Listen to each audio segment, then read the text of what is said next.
McElligot's Pool by Dr. Seuss. Young man, laughed the farmer, you're sort of a fool. You'll never catch fish in McElligot's pool. The pool is too small, and you might as well know it. When people have junk, here's the place that they throw it. You might catch a boot, or you might catch a can. You might catch a bottle, but listen, young man, if you sat 50 years with your worms and your wishes, you'd grow a long beard long before you'd catch fishes. Answered Marco. It may be you're right. I've been here 3 hours without one single bite. There might be no fish, but again, well, there might. 'Cause you never can tell what goes on down below. This pool might be bigger than you or I know. This might be a pool like I've read of in books, connected to one of those underground brooks. An underground river that starts here and flows right under the pasture, and then, well, who knows? It might go along down where no one can see, right under State Highway 203, right under the wagons, right under the toes of Mrs. Umbroso, who's hanging out clothes. It might keep on flowing. Perhaps. Who can tell? Right under the people in Sneeden's hotel, right under the grass where they're playing croquet, then under the mountains and far, far away. This might be a river. Now, mightn't it be? Connecting McElligot's pool with the sea. Then maybe some fish might be swimming toward me. If such a thing could be, they certainly would be. Some very smart fellow might point out the way to the place where I'm fishing. And that's why I say, if I wait long enough, if I'm patient and cool, who knows what I'll catch in McElligot's pool. I might catch a thin fish. I might catch a stout fish. I might catch a short or a long, long drawn out fish. Any kind, any shape, any color or size. I might catch some fish that would open your eyes. I won't be surprised if a dogfish appears, complete with a collar and long floppy ears, woofing along, and perhaps he might chase a whole lot of catfish right straight to this place. I might catch a fish with a pinwheel-like tail.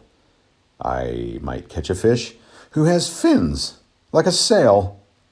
I might catch some young fish, some high-jumping friskers. I might catch an old one with long, flowing whiskers. I might catch a fish with a long, curly nose. I might catch a fish like a rooster that crows. I might catch a fish with a checkerboard belly, or even a fish made of strawberry jelly.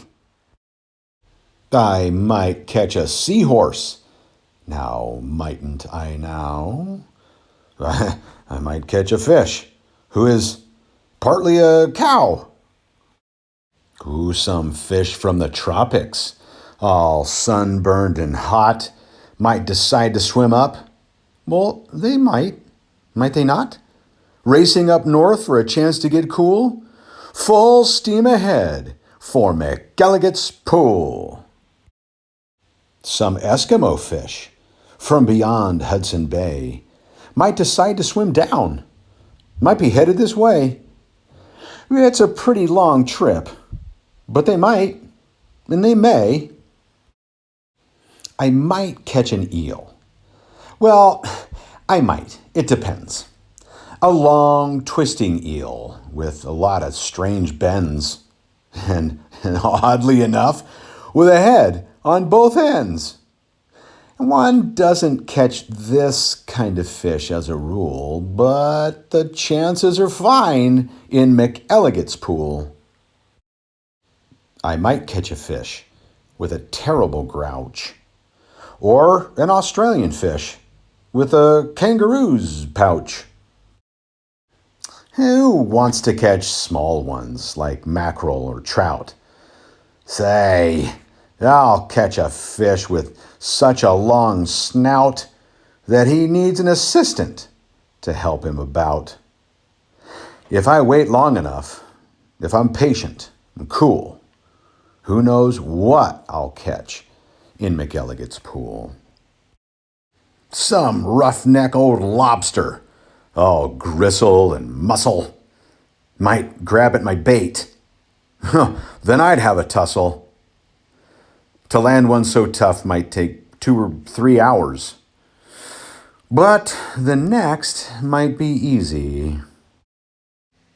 The kind that likes flowers. I might catch some sort of a fast-moving bloke who zips through the waves with an overarm stroke.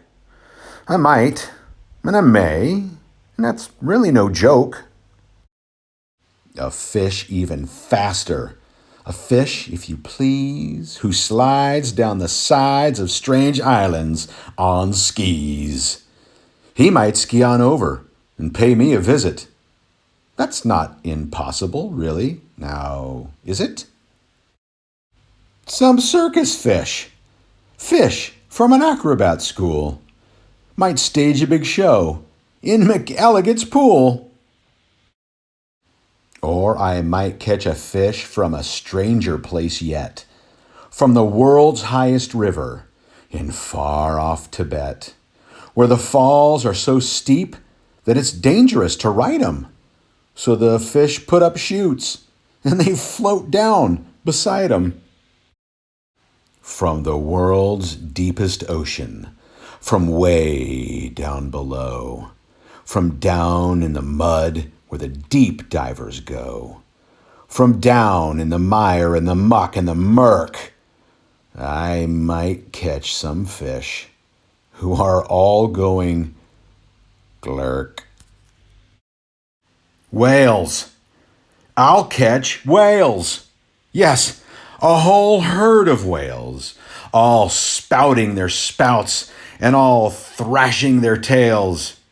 I'll catch 50 whales. Then I'll stop for the day.